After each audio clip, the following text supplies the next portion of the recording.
ये जो सांप सीढ़ी का खेल है, अभी साथ थे दोनों हमनवा, वो भी एक पर मैं भी एक पर। उसे सीढ़ी मिली वो चढ़ गया, मुझे रास्ते में डस लिया मेरे बख्त के किसी सांप ने। बड़ी दूर से पड़ा लौटना जख्म खा के अपने नसीब का।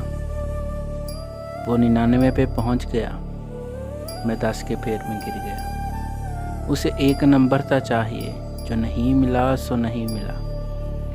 मैं बढ़ा तो बढ़ता चला गया, बस एक चौके की बात थी, पर उससे जीतना मेरी हार थी। मैंने जान के गोट गलत चली और सांप के मुंह में डाल दी। ये जो प्यार है कभी सोचना, ये भी सांप सीढ़ी का खेल है। ये जो प्यार है कभी सोचना।